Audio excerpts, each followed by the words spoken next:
I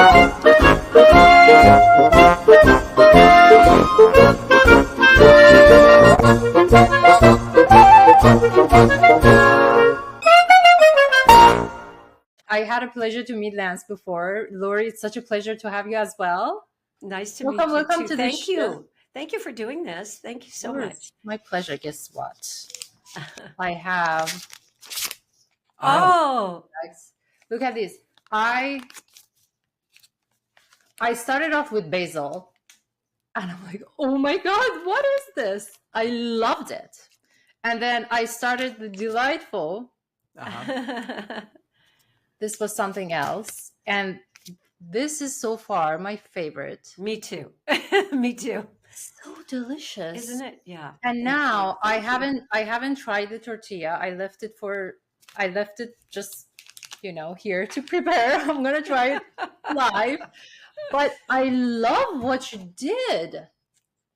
Thank you so much. The packaging. So thank you for doing this. Is so genius. Such a genius idea that you came up with.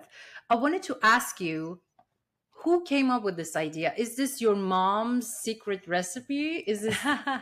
So tell me everything about that. Well, so I don't know if Llance told you, but I'm a former teacher. Yes. And I used to take a bouillon cube to work every day because in the afternoon, if you go into the teacher's room, there was a whole bunch of things that people brought, leftover from the weekend, cookies and cakes. And they say, I don't want them in my house. Let's just take them to school. So right. I wanted something that was more healthier but was satiating and warm and comforting and quick. So I was telling Llance this, and he said, there's so much junk in a bouillon cube. There's too much sodium and it's spray on flavor. Let me see if I can mix up some ingredients and make something healthy for you.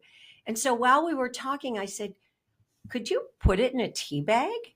And so that's what we did. We started taking apart Lipton tea bags, just and spilling them out and putting our own ingredients in and actually little staples and steeping them to see what we would come up with. And this is what we came out. And tomato was our first flavor. Tomato basil. Yeah. That is fascinating. It's so good. And then you decided, okay, we're going to promote this product. And what did you quit your jobs? What happened next? We did not quit our jobs at all. We stayed with that. This was still very new. We mocked some up. I took it to school and the teachers loved it. And they loved it because it was so quick. And it was like a moment, you escape for a moment and you get this comforting cup of broth and you can kind of tune everything out and relax. And so we thought maybe we have something here. And yeah, we decided to try and sell it, to see if people would buy it. And they did. We took it to if you've been to Seattle before, the Pike Place Market, which is world famous place. And we set up a tent outside on the street, right across the street from the original Starbucks. And wow. Yeah. The perfect spot, right? Yeah. And we started selling it. That's how we started. This is not inspired by your mom's secret family recipe. You know what?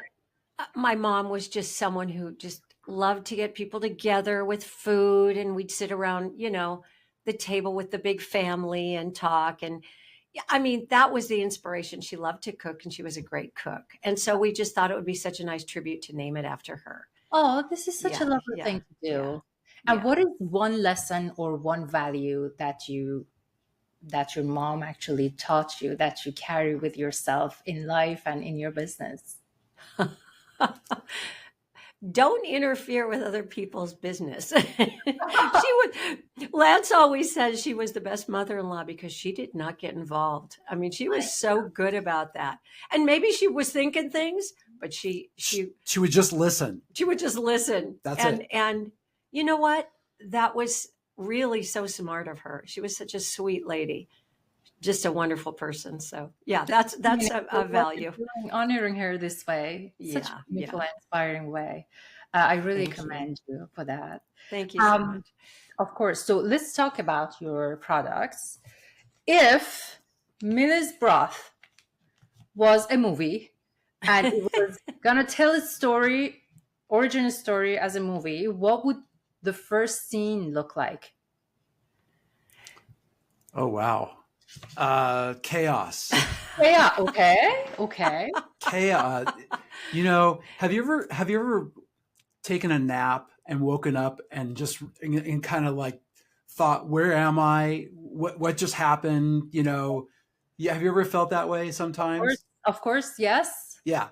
I think that's a really, I would look at it that way because, when we started this, we really didn't have a direction necessarily. All we knew was that we had created something different, and putting broth into a tea bag. Yeah, it was a kind of a cool idea and everything like that, but we didn't know where to go with it necessarily. All we knew was that it satisfied something. I think, just decided, let's just go out and just kind of be aware, wake up. We our motto all along has been baby steps. We would not even think about quitting our jobs because we didn't know where this was going to go. So we gave it to everybody we knew to sample. We got feedback. We put it in everybody's hands. And I think that's, in fact, the first name that we had was called Millie's Savory Teas. Okay. Because tea is always a popular item. So we thought, well, we'll call it a tea, and then, people will gravitate towards it because it's something different. But people would take a sip and they'd be so turned off because they weren't expecting savory at all. So, we had that evolution then we had to change it to the name broth. We actually had a little bit of green tea in it to begin with. We don't have any tea in it anymore. It's just broth. So yeah, so like I said, it's kind of like chaos in a controlled way. Right. That's kind of how I think about it, because finding manufacturers, finding someone to do this, it sounds like such a simple process. I wish it was. It is not. It's not at all. And that was another headache. People would get all excited about helping us, and then they'd say, I'm not doing this anymore. It's like constant change. It's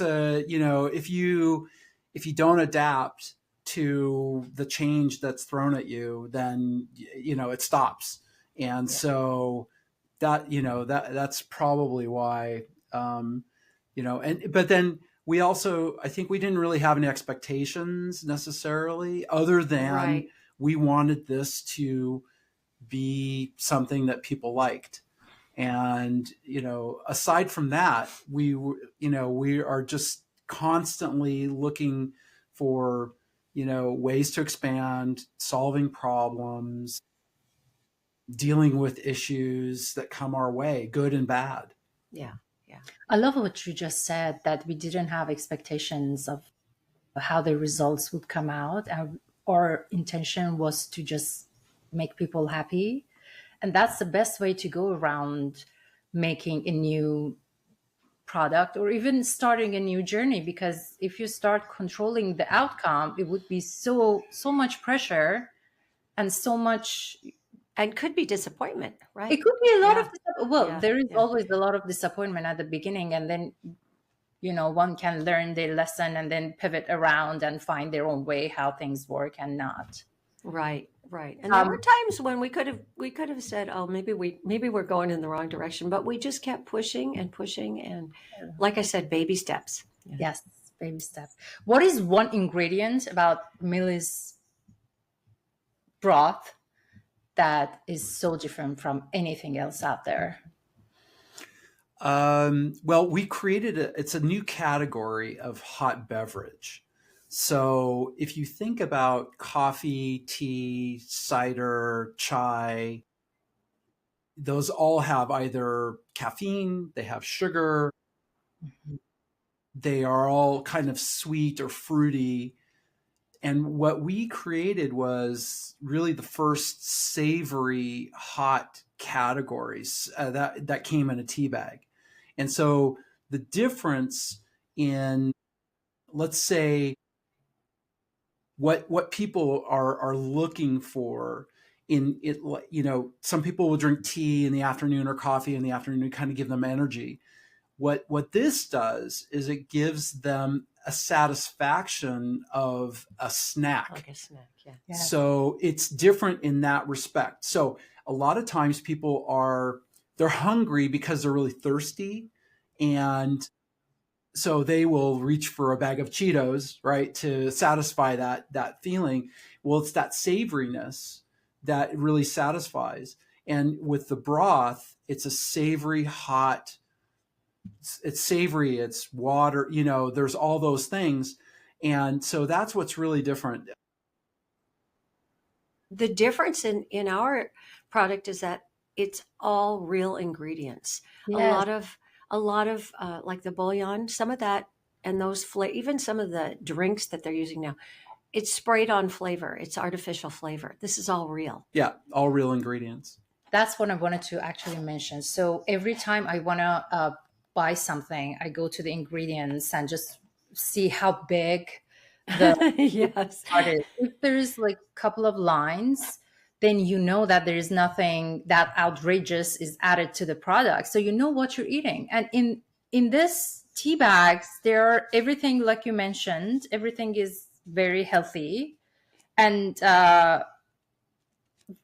very little ingredients compared to the other products that you see out there. So big shout out to this huge success, of course. Thank you. Is there any flavor that you always wanted to create and you haven't yet? Well, we have 4 flavors. We have tomato basil, Thai lemongrass, delight pho, and spicy tortilla, like you were holding up. We actually had 7 at one time, and we had to scale back. The reason we scaled back was because we right before COVID, that did all kinds of things to our business, good and bad. Good and bad. Yeah, it really forced us to focus on the top selling flavors. But at one time, we had a flavor called curry spice, and we had to take that out of the lineup because it just wasn't selling as well as the other 4 but it was flavors. So good. So good. It was so good. We think that maybe the name curry intimidated a lot of people. Yeah. And I see. But once they would try it, it was so good. But now every week, we get and we've taken it out. What's it been? 2 years, 3 years? Oh, at least. Every week, someone says, "When is it coming back? When is it coming back? When is it coming back?" So yeah. So that probably will be the next flavor that comes back out because people are familiar with it. We know it's really good. We might change the name slightly. But and it's got turmeric and it's got curry and all the good stuff. All the good stuff. Celery, so carrots, onions. I mean, so that's the next one that will come out. True story. I took this at work and I had already snacks with me, and it was a cold day, and I made this tomato basil, and I just drank. It was amazing. And then I realized at the end of the day, my shift was over, but I didn't touch my, snacks at all. Oh, yeah. So that has that appetite suppressant element to it. Right. Yeah. Just before the pandemic hit, you want to talk about Weight Watchers? Oh, yeah. Yeah. Oh, please. Yes. Yeah. We were discovered by Weight Watchers. So, up until that time, we were selling direct to customers, on Amazon, through our own website, any way we could, fairs, festivals, in person, like at the Pike Place Market. And we got discovered by Weight Watchers because the product does exactly what you were saying, right? It helps you kind of feel satisfied. It ended up having 0 points, which is the ultimate for a Weight Watchers snack. It's a free food. It's basically free. And so they partnered with us on their website to their 4.5 million subscribers. to sell our product. So they were selling our product to their members. And then the pandemic hit. Yeah. And everything we knew about everything went out the window, right? People were gaining, trying to lose weight. I mean, it was crazy, right? People weren't going to stores. People were, whatever it was. So our product became super, viral on this website. And then it became like the best-selling vegetable broth on Amazon. And so, it really did hit the original idea that Lori had, right? Which is she wanted something to kind of help satisfy that snacking carry me urge. over to the next meal. And that's what you felt. You said when you drank that, at the end of the day, you weren't starving, Yes, So yes, yeah, absolutely. No, this is a huge success. Congratulations. That is Thank you. huge. Thank you. And COVID in this scenario was a silver lining. That was perfect, right? You know what else was nice about that? We had this product and we felt like we could help. So we sent it out to nurse teams and doctor teams at different hospitals, just because we were so grateful for what they were doing, and that felt really good too. Oh yeah, we had something we could help with. We knew somebody who had COVID really early on, who was in intensive care for like 6 weeks or something like that. We sent it to the hospital. We sent it to his care team because there was not, we couldn't go see him. Yeah, right. His wife couldn't see him. So all we could do is just send something to the people that were taking care of him. And then we kind of opened that up to our customers, send out a care package to people that you love that you can't see. And it was the only thing that we could do that we felt like was contributing. Was helpful. Yeah, that was contributing something. Yeah. Lovely. Who came up with the marketing ideas and all this lovely little so why the sloth? The broth sloth. He is, yes, the broth sloth. We want you to sip slow and stay cozy. Oh my God, it does that actually. This is yes. Yeah. The sloth, sloths are kind of cuddly and slow. And we want you to slow down, take some time out of your day and feel comforted. That was kind of it. The sloth came out of an idea that we had. We were going to a trade show, and we had a booth next to multi-billion-dollar companies. Okay. So it was going to be, big company A, tiny Lori and I, and then big company B. And so we were on. So Lori and I have business meetings while we're walking our dog. And so we were like, what are we going to do to stand out? And we came up with this crazy idea of having a sloth where people that were coming by the booth could get hugged by a sloth. Okay.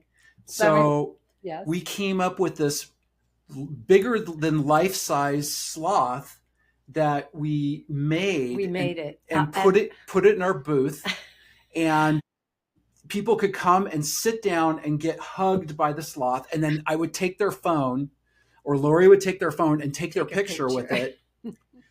The second day, we had a line of people waiting to get pictures with the sloth. It was so sweet. It was so sweet. They could care less about the companies on each side of us. They wanted the broth. They just wanted They wanted pictures with the sloth. So we figured, you know what?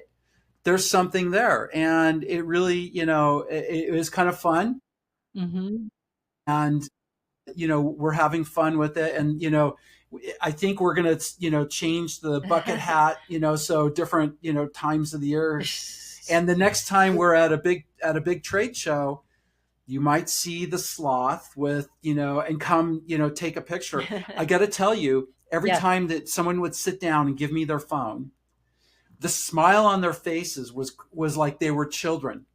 Aww. And they felt like, they had these huge arms around them.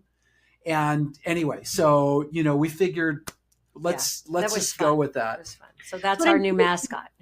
Absolutely. It gives you that feeling of warmth and coziness, and it does. And a little bit of fun. Absolutely. Aside from how delicious it is. Lori, I have a question for you. You said you have a background in teaching, right?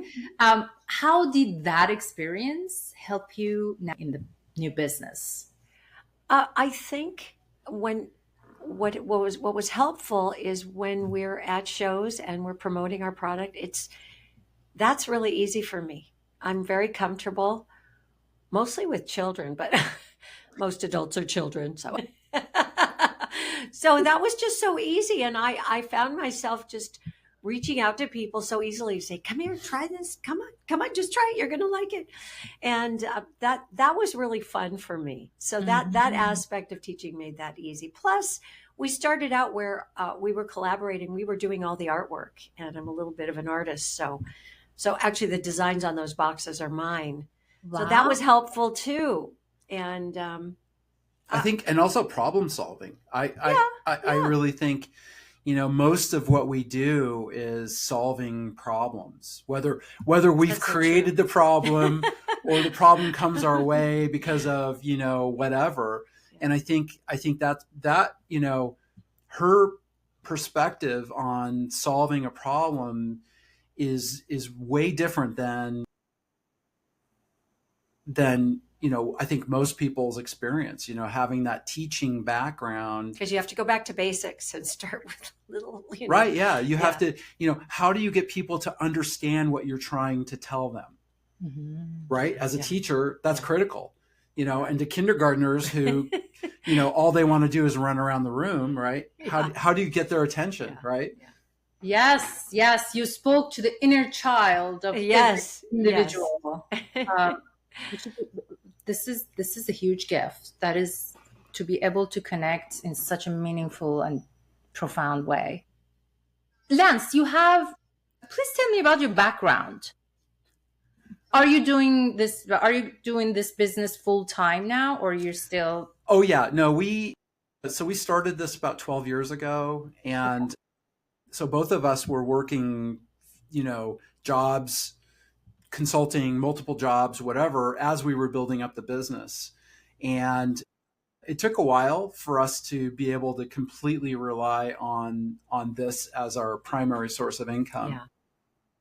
But yeah, I mean, before that, I was in software sales. Was in the import business with my father, and so always had a little bit of an entrepreneurial background. Even though we don't like that word. No, we don't like to use that word. We don't like that word. Well, because I don't know. I'm an entrepreneur. Yeah, it doesn't. We really think of ourselves as problem solvers. Really, if you think about, okay, Steve, the product solved a problem, right? And so we created a solution to a problem, which is a healthier snack or a way to kind of relax during the day.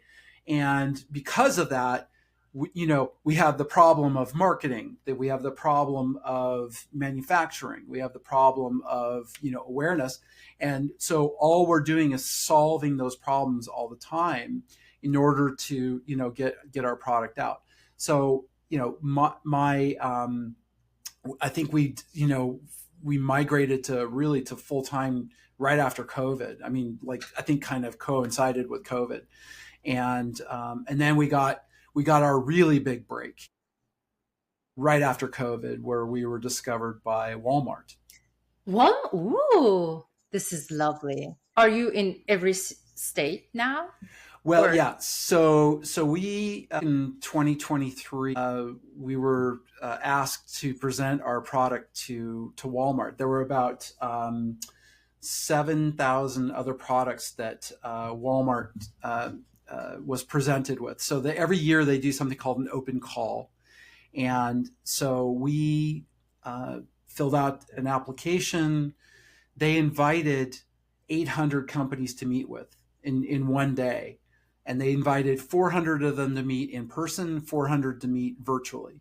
Okay. So they invited us in person, and we went to their headquarters, and we got a deal with them on the same day. And so out of the 7,000, only 70 companies got commitments on the same day.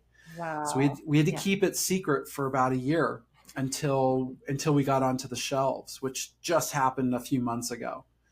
But we were up until that time, we had grown from, being a direct to consumer business, Weight Watchers. We were in about 600 stores around the country, but then we jumped from 600 to 3,000 with the Walmart opportunity. And that all happened in 1 year.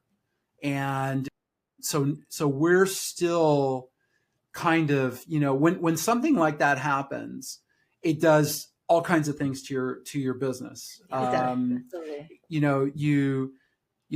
You're focused on making sure that you have enough product, that first off, the quality has got to be the number one thing. The quality has to be absolutely the best it can possibly be all the time. For sure. And everything else kind of falls off to the side. But just because we're on the shelf doesn't mean that it's an instant success. We have to continually educate people about what it is, where to get it, why they should continue to go back and buy it, which is, kind of like what they expect. And so, we're, part of the reason we're talking, to people like yourself is to let people know, what can you do with the product and, the experience we've had of building this product in this company, sharing that with people and kind of the good things and the bad things that come with it, it's just part of the journey, really. But yeah, we're very thankful for all the opportunities that we've had so far, and we look forward to a lot more. Absolutely. I wish you all the best. This is fabulous. And these are all great news, and see how you are growing this fast. That speaks for itself, how successful and how meaningful is what you're doing.